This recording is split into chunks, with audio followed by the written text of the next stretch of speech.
Katatonia's last 3 albums, including this one, have all begun in the same way, with lead singer Jonas Renski's vocals coming in within around the first 5 seconds of the track. There's no build-up, no intro. The most startling example of that I found was Dead End Kings. The abruptness of the opening of that album could sometimes throw me off to such an extent that I'd have to check that I even started the album from the beginning and didn't accidentally skip to halfway through a track. The point with this is that Katatonia are not a band who tend to throw out a great amount of surprises in their modern progressive metal form. You can almost imagine as a fan what a new album is going to sound like. Passionately emotive vocals over cinematic landscapes leading to powerful choruses. This album, City Burials, certainly contains all those elements in abundance, and while this does sound similar to the Katatonia album, which I imagined in my head upon hearing they were going to be releasing new music, I want to tell you why that doesn't make it a stale or predictable record in the same way that, I don't know, a new AC/DC release might be. In fact, this is one of the best metal releases of 2020 so far, and I think that will hold come the end of the year, and this is probably Katatonia's best album since The Great Cold Distance in 2006.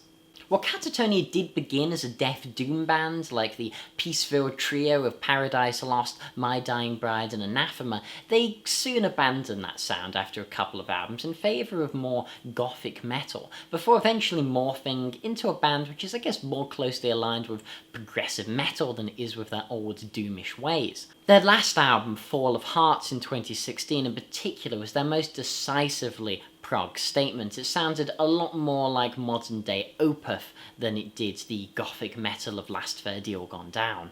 Here on City Burials, while we do find many of the key features which have defined Katatonia's sound for the last 15 years, there's a clear emphasis here on dynamics. That balance between light and shade is clearer and more apparent than it is on any previous release by the band, whilst also infusing some more unfamiliar elements, like skittering electronic beats to accentuate the songwriting and production, and this makes for such a cinematic, winding and varied journey. The lead single, Lacquer, highlights this dynamism and added flair, and certainly took fans by surprise when it came out. This song is more similar to Jonas Renski's side project with Bruce Sword of the Pineapple Thief called Wisdom of Crowds, which is a primarily electronically driven project. This song is certainly built around its heavy, skittering electronic beats, building methodically and purposefully towards its conclusion, while still being accentuated by some strings to build it up as Jonas screams, "The levee is breaking, I can live to fight once more." It sounds actually quite a bit like Jonas has been listening to some Leprous, with clear similarities between this tune and Leprous's latest album, Pitfalls.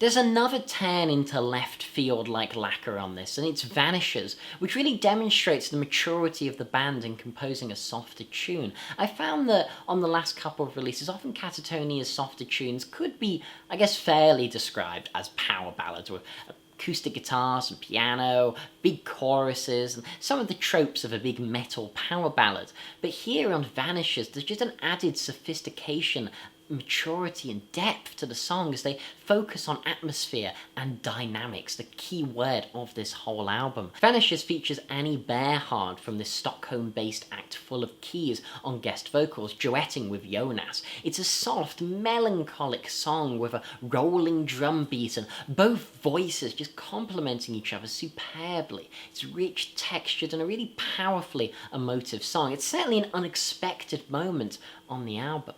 But that's not to say that Katatonia has gone soft. I mean, of course not. Heavy metal just runs through the veins of primary songwriters Jonas Rensk and Ander Nystrom on guitar. Take Behind the Blood, that's like the most balls-to-the-wall banger that Katatonia have done in, honestly, as long as I can recall. It's a clear throwback to 80s metal of old, a Judas Priest-esque riff, though with Jonas's vocals. He does give the song more of an emotive edge, I guess, than you traditionally get from Halford. It's got a big chorus that just leaps and headbangs into your ears, and it greatly reminds me actually of a track by Isan on his brilliant Octodisc from 2016 called Until I Too Dissolve, which was his attempt to do a progressive metal Judas Priest style 80s rocker. It's just impossible to not want to pump your fists in the air as you blast out this tune, and that's not a common feeling with a band as melancholic as Katatonia.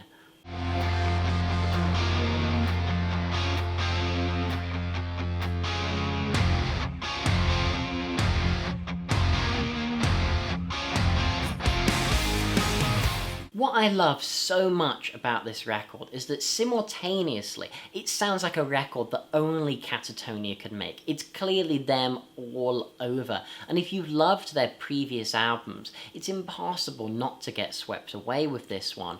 But it also seems that since the hiatus they took in 2017, following the tour of the Fall of Hearts album, that they've really reflected on the different elements and constituent parts which form their sound, and they've just refined all of them.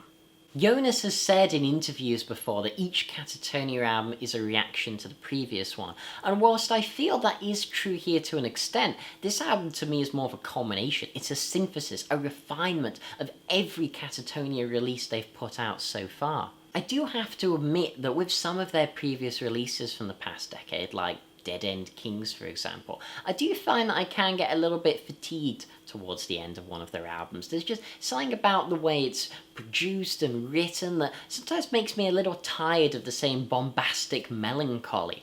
But City Burials is not such an album. It's one that I find myself falling deeper in love with the more I listen to, because of its subtle yet impactful sonic variety. Each song has a unique identity while still fitting in the coherent whole. Rein is a song that certainly would have felt at home on Dead End Kings. It's got a somber verse, a meaty chorus, heavy riffing throughout, and driving percussion to a triumphant ending. Through to Flicker with its polyrhythmic touches reminiscent of Fall of Hearts in the intro, collapsing into electronic beats before bursting forth into familiarity with a massive chorus and bursts of organ littered without to add to the grandiosity. Or Untrodden, a beautifully cinematic piece with layered guitars, warm harmonies, beautiful crescendos. The final track on the album, though if you're listening on Spotify you'll find there's Fighters as the final track, but that's technically a bonus track, so we're not really going to be talking about it here, but it's pretty decent.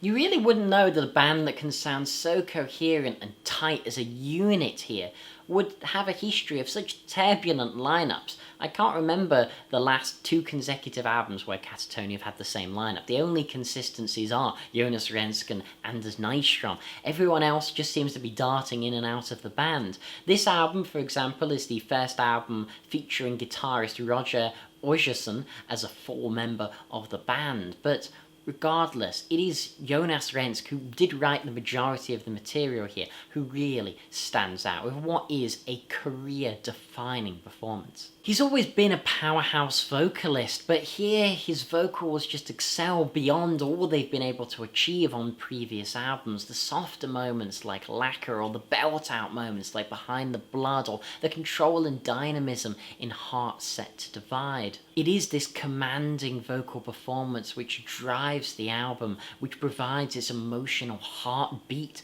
and allows it to resonate so beautifully with the listener. Whilst lyrically he focuses on the fragility of emotions unsettled by the passage of time, in particular the faculty of memory, that feeling of walking around the place you grew up and feeling times and places which no longer exist anywhere but your own mind.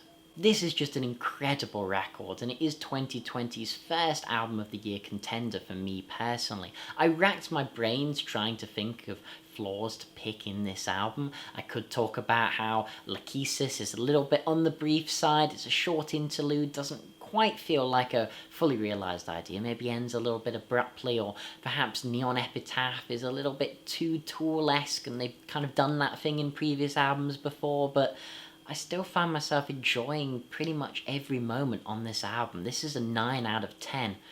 I love it. I highly recommend it to prog fans, metal fans, anyone.